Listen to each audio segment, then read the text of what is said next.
And theoretically, I'm live. Theoretically, I'm live. Theoretically, I'm live again. It it must be the biggest bore in the world to be like, hey, Phil's going live, and then nothing works. That must be the biggest, most boring thing in the world at this point.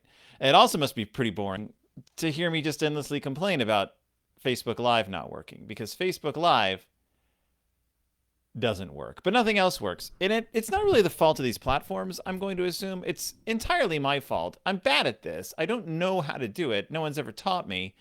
And none of the stuff I look up instruction wise online ever actually works. It always takes you. The story of attempting to go live online is the story of following online like tutorials that work about 70% into the tutorial, at which point you will be told to click on a menu option that doesn't exist. And so when you search, where is menu option? You'll just get a number of questions and answers from people who've had the same problem, and no one's ever resolved it. And then you get like these like increasingly snotty admins who are like, we answered your question, and then people like, it didn't work. I don't understand why this isn't even here. That's the history of me trying to go live. It's a sad tale. But I'm live now, and I don't expect anyone to jump on. I don't expect it. My life is a series of very low expectations at this point. So, you know, this is the kind of thing you want to hear from the Berenstain Bear Man. All right, which is what I am. I'm the Berenstain Bear Man. Coming at you right now with some Berenstain Bears action-packed narratives featuring the bear family that we all love and want to talk to and talk about. So what is it exactly that we are discussing today? Well, I'm going to tell you. I'm going to answer your question with an answer. I'm going to answer your question with an answer to a question, but not to the question you just asked. Instead, the question that I'm answering is hey, what?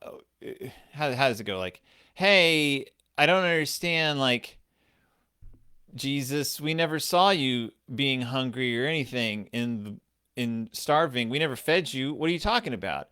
And not really Jesus, like it's the king who's talking, but like it's really secretly Jesus. Jesus is telling the story, but like it's really Jesus they're talking about. And he says, the king will reply, truly I tell you, whatever you did for one of the least of these brothers and sisters of mine, you did for me. You did for me. That's Matthew 25:40. And it's actually, I didn't read any more than is in the book, except in the book, it says, the king will reply, I tell you the truth, whatever you did for one of the least of these brothers of mine, you did for me. And that's from an older version of the Bible. And this is that's I think the New International Version. And the version I read at the beginning was from like a different the newer New International Version, I guess. So I mean, I don't know why the quotes are that different. One says brothers, one says brothers and sisters, which is a pretty honking difference. So I don't know. I'm not a Bible translator. All I know is that it probably meant sisters as well. Probably meant sisters as well. So we're gonna stick with that one. And yeah. So yes, and if anyone's watching this, yes, I did not intend to trick anyone. I tried to broadcast earlier and it failed, because everything fails. Eventually we all turn to dust, I guess is the point I'm trying to make here. So theme music plays. And I say, welcome back to Deep in Bear Country, a Berenstain Bearcast. I'm your host, Phil Gonzalez, and this week we are talking about the concept of kindness. What does it mean to be kind? Is it cruel to be kind, as the song Cruel to be Kind asks? Or is it kind to be kind? What is kindness, and why, and wherefore? What do we get out of it? Is it worth it to be nice to people? Should we be nice to everyone, or just people who are smaller than us? I don't know. Maybe the Bears have an answer. It was interesting that they chose to lead off. This is Berenstain Bears Kindness Counts, by the way. It's a Zondervan book by Jan and Mike Berenstain, 2010, part of the same passel of Berenstain Bears books we've been covering for the last month or so. This is Kindness Counts, and it starts off with a quote from Matthew, which is one of the Gospels, which are the stories about Jesus' life and teachings. In case you don't know, there's 4 of them, the 4 big ones. There's other Gospels that were written, but those didn't make it into the Bible. That's how it works. It took a lot of editing and a lot of time and patience. They whittled it down to those 4. Matthew, Mark, Luke, and John. And this is from Matthew. And Jesus is telling this story about a king. And the king is like, you guys are great. They divide sheep and goats. They divide people up. And they're like, hey, you guys over there, you're great. Because when I was hungry, you fed me. And when I was tired, you bathed me. And when I was dirty, you cleaned me. I don't remember what it says. You did everything for me. You guys are great. And the people in the crowd are like, we didn't do anything for you. We don't even know who you are. Well, they know who he is. He's the king. But they're like, we've never met you before. You were never tired or hungry in front of us. What are you talking about? And the king is like, but every time you were nice to somebody else, you were being nice to me. You guys are good. And then he turns to the goats and he's like, you guys are the goats. Not the greatest of all time, I'm afraid, because you guys are the jerks. You're going to burn down there forever and ever and ever. And it's probably the simplest of the parables to explain from this there's a whole chunk of parables, like the 10 virgins, and there's like the 5 ones and the 5 bad ones or something, and there's a bunch, and there's like the take the gold, and these guys invested the gold, and this guy buried it because he didn't want it to get, to lose his money, and then the guy comes back and he's like, I hate you for burying the gold. There's that story, which is like, I don't understand that one either. This one's pretty straightforward, which is pretty much just like, if you're nice to people, that's cool. And I really like it when people are nice to people. Be kind, be kindness. And that's a pretty good way to start a children's book about being kind.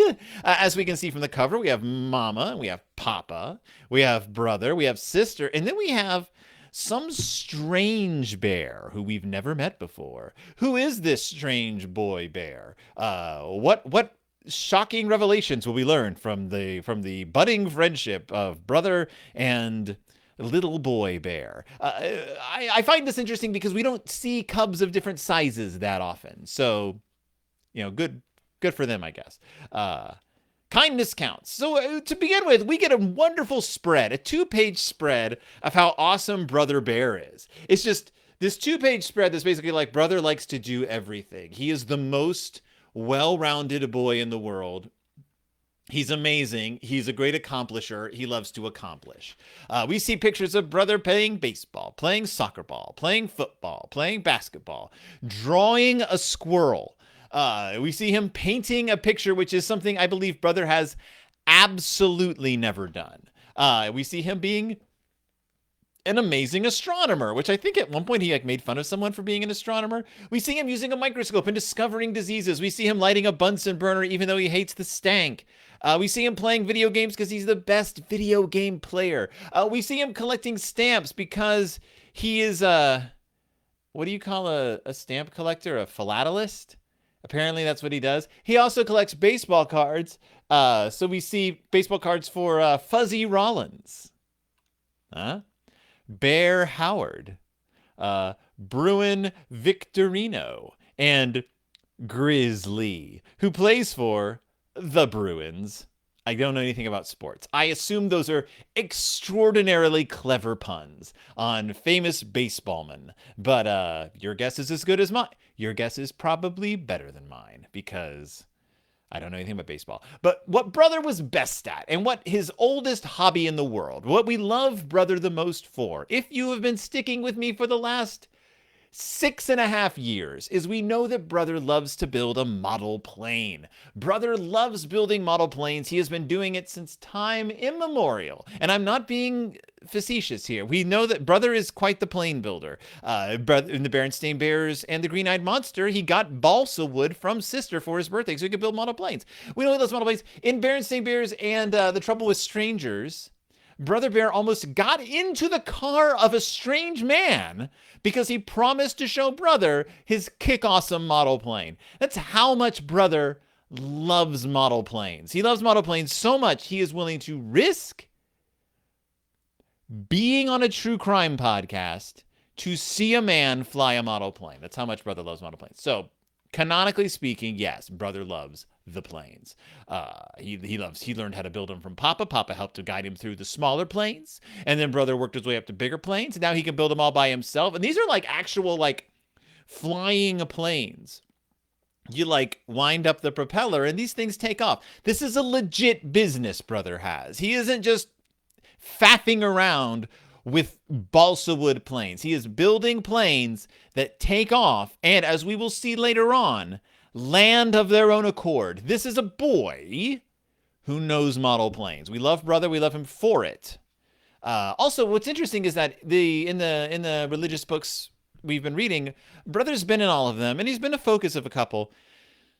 But we haven't really seen much like character development wise. Early on in the series, Brother was developing left and right. He started off as just like an only child. When sister showed up, he took on more responsibilities as a brother. He sort of became a mentor to sister. He also became like the person who watched out for Papa, made sure Papa didn't get killed on many of his outings. He became a leader of the Bear Scouts, became a leader in the Bear Detectives. And throughout the chapter books, we saw Brother become something of a teenage Lothario as he courted many a young lass. That's the most disgusting thing I've ever said on this show, by the way. He wasn't a Lothario. He liked to kiss a girl once.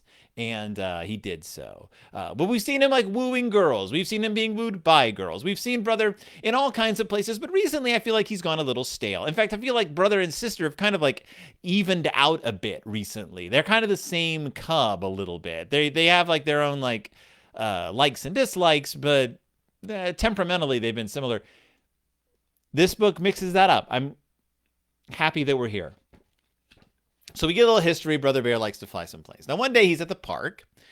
He's putting together his new plane, which is called the Meteor. There's the Meteor. It's a big, beautiful red plane. It's got a nice propeller. It's got a large wingspan. It's a huge plane. He's worked very hard on it. Sister's there hanging out with some friends. These friends of Sister's go unnamed, by the way. These are not Sister's usual gang of friends. I feel if they were... There's a cub who looks kind of like Lizzie Bruin. I don't know who the other cubs are. All we need to know is that one of the cubs that Sister's hanging out with has a little brother whom we've never met, who shows up, and his name is Billy. We've never met Billy. We don't know his last name, and I'm going to tell you right off the bat, we never do learn his last name. We never learn his sister's first name, even though she actually speaks in the book. But Billy shows up, and he's like, that's an awesome plane. And Brother's like, thanks, I made it myself. And Billy's like, I wish I could build a plane like that. And Brother's like, hey, he's got to work, keep working at it. Billy's like, can I help you fly it? And Brother's like, thing about model planes is, and just look up model plane videos on YouTube and you'll know this is true. Thing about model planes is they break more than they fly. They go up, they come down, and they smash to pieces. That's just sort of what model planes do. They're very difficult to get up in the air. They're very difficult to keep up in the air, and they're very difficult to get back down from the air. Model planes are designed to break, and Brother knows this. So he sort of hems and haws about it. He's like, I don't know. Like, this is a little kid, doesn't know anything about planes. But then he's like, you know what? He thinks to himself, Papa helped me out when I started out. Papa was the one who got me interested in this. He showed me what to do. He was pretty patient with me. And so he's like, all right. I'll let you help me fly the plane. I'll let you help me hold the plane. You can hold the plane for me. So, and there's like a nice little, it's like a drawing of Brother, thinking about when Papa helped him fly a plane. What we're seeing here, though, is Brother being like, okay, I'm older now. It's time for me to level up a little bit, take on a little more responsibility, be the cub that I want to see in the world. So the little boy helps him hold. Billy helps him hold it. The plane takes off, goes flying up in the air, goes straight up, comes straight down, smashes to pieces on the hard, hard ground. I didn't mean for that to sort of rhyme, but it did. Smashes to pieces on the hard, hard ground. And Billy is upset by this, as any child would be, seeing this big, beautiful red plane smashed to pieces on the ground. Billy is immediately contrite. Let's contrast this with the way Cousin Fred was in the bicycling book we just read. Cousin Fred smashes brother's bike to pieces, and he's like, whatever. Walks off. Never see him again. Billy sees the plane crash and says, oh no, is it my fault? Did I do something wrong? Did I throw it instead of letting it fly like you said? Because brother gave him instructions. Don't throw it, just let it go. Brother, being awesome, says, no, you did fine. This is my fault. I didn't get the balance right. It's tail heavy. That's why it went up too steep. And then it paused and it dove back down. It's called stalling. So not only is he assuaging this boy, saying like, you had nothing to do with this. You were just doing what I told you to do. Not only that, he's educating the boy. He's like, this is actually a problem. This is what happens. I built the plane wrong. Billy's like, are you going to fix it? And brother's like, yeah, my motto is build them, fly them, crash them, fix them. Pretty good motto. And then his big sister, who shall remain nameless, comes along. And Billy's like, can I help you fix it? She's like, oh, look, just leave the kid alone. Leave Brother Bear alone. He's a good guy, but he's given you enough. And brother's like, no, Billy can come with me. He's going to help me fix this plane. So he goes back to his house with Billy, and he shows him off to Mama and Papa. He's very proud of this boy he's met. Mama and Papa are like, all right, pretty good. Brought home a good boy. And this is where things get biblical. So Mama turns to a stitchery, I don't know what it's called, like a stitchery-do, whatever you call them, where you like take thread and you make words out of the thread and you hang it on the wall. I don't know what it's called. A sampler? Is that what it's called? I don't know. But she turns to the sampler on the wall and she's like, oh, by the way, blessed are the merciful, for they will be shown mercy. That's from Matthew. I think that's from one of the Sermons on the Mount. It's one of the, is it one of the Beatitudes? It's one of the things that Jesus says. Blessed are the peacemakers. We covered blessed are the peacemakers before. This is blessed are the merciful. Mama points this out with pride. She's like, blessed are the merciful, for they will be shown mercy. And I'm like, I don't think a brother showed mercy. Like, he didn't like, the boy didn't wrong him in any way. The brother wasn't about to like murder the boy and then be like, I'm gonna let you live. That didn't happen. He let the boy help him out and then is now showing the boy how to build a model plane. I don't think Jesus was like, I need something for people who like help out little kids learn how to fly model planes one day. I guess I'll just say blessed are the merciful. That's not what blessed are the merciful is about, Mama. I mean, being merciful is kind. It is kind and it does count. So good on you for that. But it's, brother's not, he's not showing mercy. This isn't mercy. Mercy to me is a lot stronger. In any case, Papa saves the day because Papa's like, oh, it also says that a kind person benefits himself. That's a proverb, by the way. Papa comes up, a kind person benefits himself.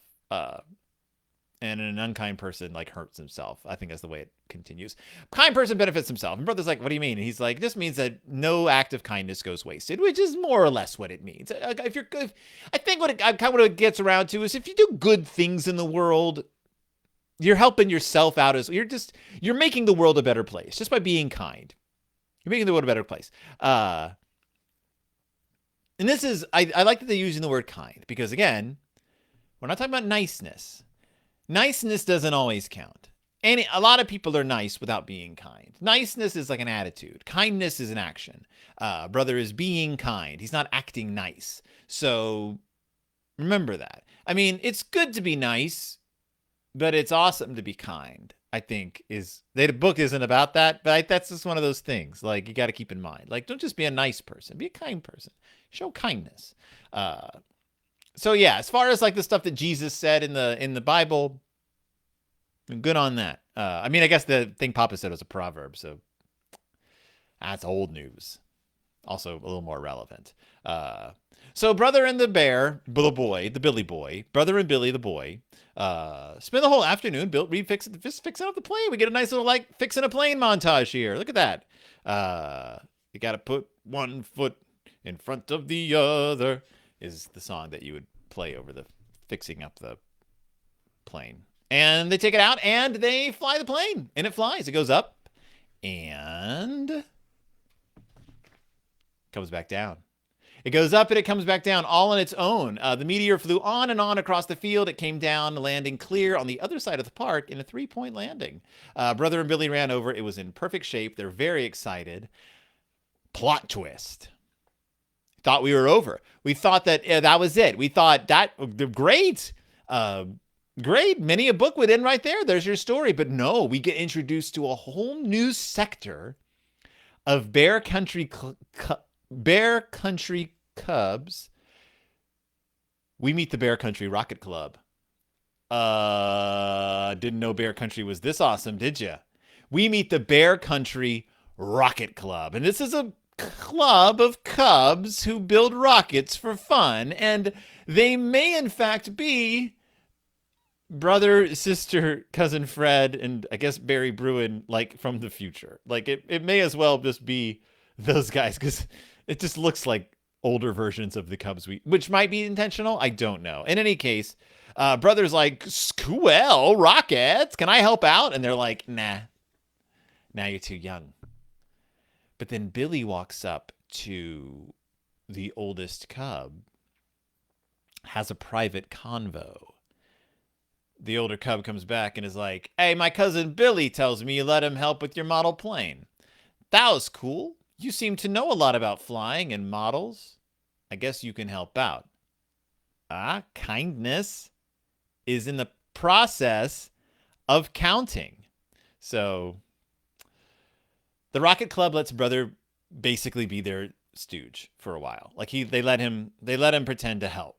Is more or less what brother was doing with Billy. But he's learning a lot about rocketry, rocket science. And 10, 9, 8, 7, 6, 5, 4, 3, 2, 1, brother's allowed to push the button. Whoosh! The rocket goes up into the atmosphere with a 90-year-old William. I'm being topical. A 90-year-old William Shatner flying to the moon. He went up in space today, right? That happened. That like really happened. Like I felt like people made a huge deal about William Shatner going into space maybe. And then like it occurred. But like while it was occurring, I heard nothing about it. And then it was done. And they're like, yeah, William Shatner went into space. And I'm like, did he go into space or did he go into like, it's legally space? I think that's what he did. He doesn't seem to have realized what happened. I don't think he knew what was going on. In any case, the rocket goes up and then it parachutes down. It's all burned up and scorched. And brother's like, are you going to fix it? And the Rocket Club is like, of course. Our motto is build them, fly them, crash them, fix them. And brother's like, can I help you fix it? And they say, sure. They pat him on the back. And brother Bear, because he showed kindness, he becomes the youngest member ever of the Bear Country Rocket Club, and was he ever proud. And this is my one criticism of the book. My one. Kindness counts. When you're kind to people, it helps out you, it helps out everyone, and puts more kindness into the world. Kindness counts. Kindness counts of its own accord. At the end of the book, brother gets something out of it. He gets a prize. He gets rewarded for it, which is cool. I get it. It's a children's book, and they're like, you want to show kids that like this sort of, you want to show kids it actively paying off to be kind. I get that. I think that the kindness is its own reward. Like, it's cool also that brother got to help out with the Rocket Club. Like, word of brother's kindness spread throughout the land, and people wanted him to help out with their rockets. It's a good way to get your name out there. It's a good way to get noticed. Being nice to people, being kind to people. It's a good way to, build up some street cred. Be kind. I don't think they needed to make him the youngest member of the Rocket Club. I don't think they needed that. I think they could have left it at just brother Brad, a really cool afternoon with some Cubs, and the promise of helping out with their rockets in the future. I think that would have been enough. Otherwise, these Zondervan books are just They're doing it. They're doing it. They are the Berenstain Bears books that the other Berenstain Bears books coming out around this time are kind of failing to be, which is weird. But they feel more Berenstain Bearsy than the non-religious line at this point. I'm not going to do it. I talk about that enough in past episodes. It's weird, but I appreciate it. This is a good-looking book. It's bright. It's colorful. It's fun. You get rockets. So what else do we want? You can see rockets go up. The bombs bursting in air. All right. Activities and questions from brother and sister, the best part of any religious book. Here we go. Let's talk about it. Do you have a special talent or hobby? Yeah, I have 3 podcasts. I don't know if it's a special talent. It's definitely a hobby. It's not a job, and it's not a career. It certainly doesn't pull in any income, but it's a good hobby. How did you first become interested in this hobby? I know I've told this story before, but I used to belong to a group on Facebook that was centered on a particular podcast, and people got talking about the Berenstain Bears once, just out of the blue. Someone posted, I think probably Berenstain Bears' new neighbors picture, and they were like, can you believe that this Berenstain Bears book actually exists? And I, knowing a lot about the Berenstain Bears just from osmosis and being a parent, jumped in with like a bunch of stuff about bear country and sort of like the bears, the continuity. I was like, there's a weird continuity in bear country. And people were like, you should do a Berenstain Bears podcast. And the rest is history. That's literally how it started. The rest is history. How did brother become interested in model airplanes? The same way a lot of little kids become interested in things. Their parents make them do it.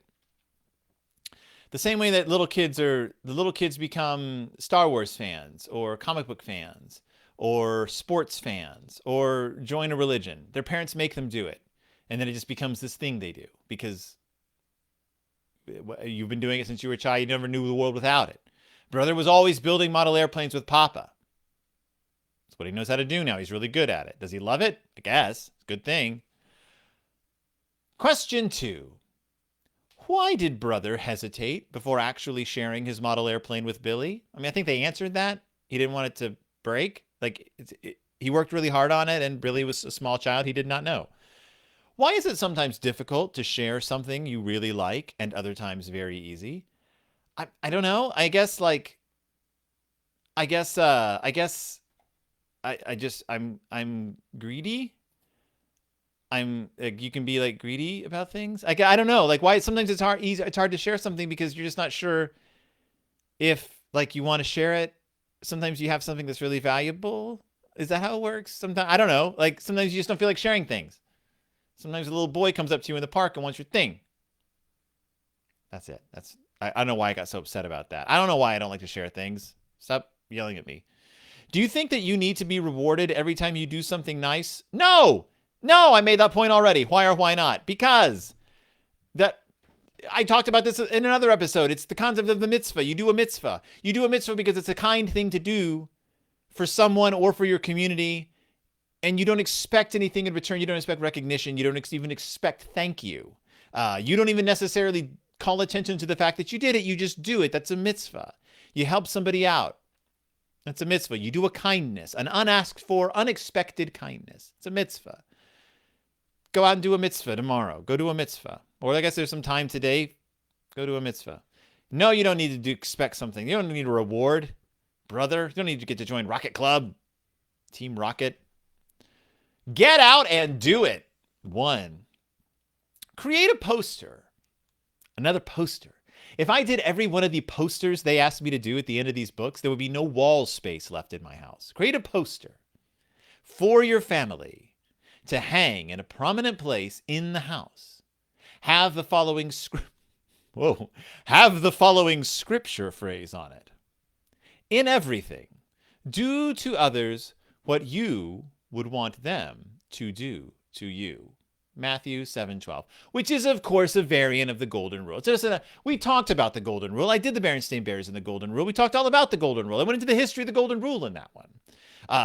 This is the Golden Rule, which is phrased in many different ways. Do unto others as you would have them do unto you, essentially. Or do not do unto others as you would not want them to do unto you. That's like the inverse of it. But just be nice. Be kind. Don't be nice. Be kind. Be kind. Be kind.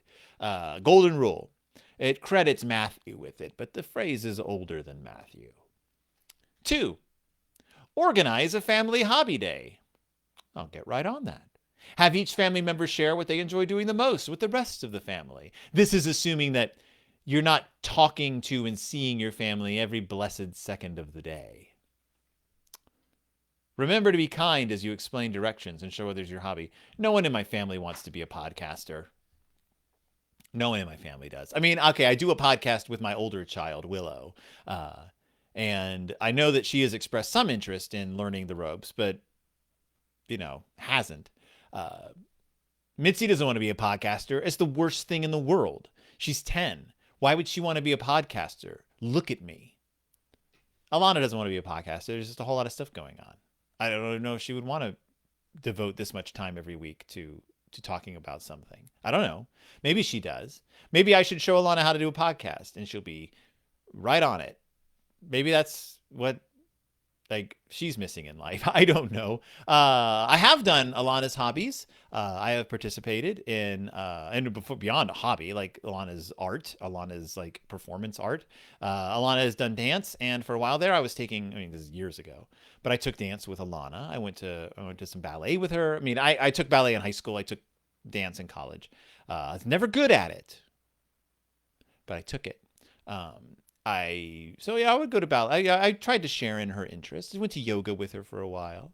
But it's also important to keep those interests separate so that you're not always on top of each other, And Mitzi's hobbies, Mitzi has all kinds of hobbies she likes to do. Right now she likes to read, and I read with her, to her, for her. Hobbies, share your hobbies. No one needs to explain how to do them.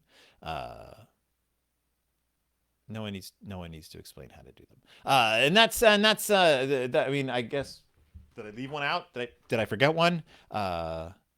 No.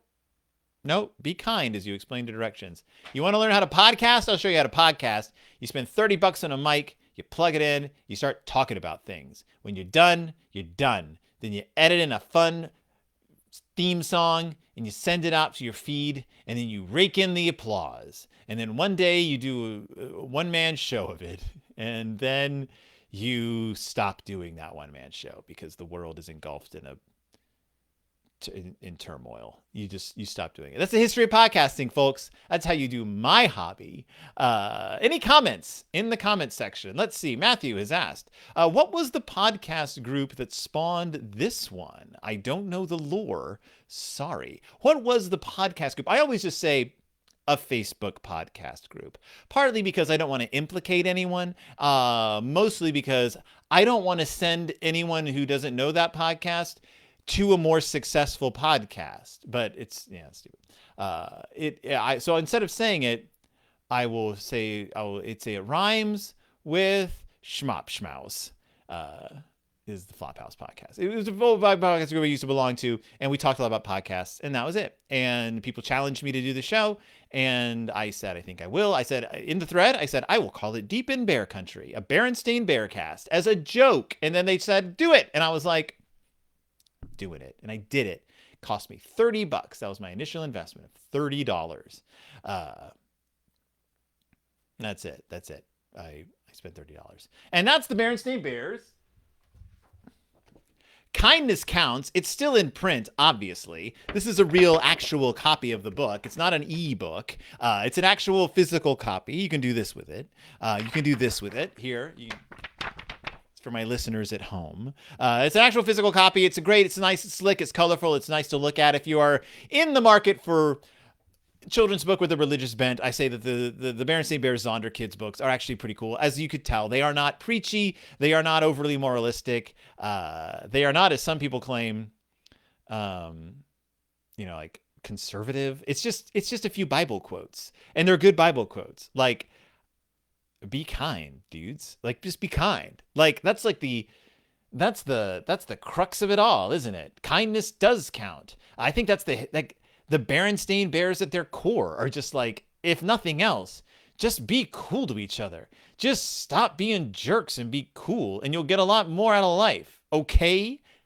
Kindness counts. And it counts for itself. It counts on its own without reward. And that's it. That's the Berenstain Bears Kindness Counts. If you want to find out more about me, you can go to Berenstain Bearcast, no, at Beastain Bearcast on Twitter. Or you can go find me on Twitter at P. Corey Gonzalez. I talk about stuff on there sometimes. I hang out. You can listen to me on my other podcast. I have a podcast that I do with my child Willow, which is called It's Del Toro Time. It's a Del Toro adjacent podcast. We discussed the movies of Guillermo del Toro, and now we are discussing the movies that influenced Guillermo del Toro. We will be covering Nightmare Alley when it comes out in December. We'll be covering the book, we'll be covering the original film, and we'll be covering the new film. So it's going to be a month of Nightmare Alley. So if you're interested in books and movies about like sideshow people and then like psychics, that's a good place to go if you want to hear me talk about that, I guess. I also have just back this week Pizza Toast that I do with Christy Admiral, a Babysitters Club podcast. We're starting up again with the Netflix Babysitters Club series. So this Saturday, the newest episode will be out on Christy and the Snob. So if you want to hear me talk about more children's stuff, that's where to go, except I'm doing it with someone who is more competent and articulate than me, so it kind of balances out a lot of this. So thank you so much for listening. Thank you so much for joining me. Thank you so much for being here. It was nice to have some people around, and I will see you all next time deep in Bear Country.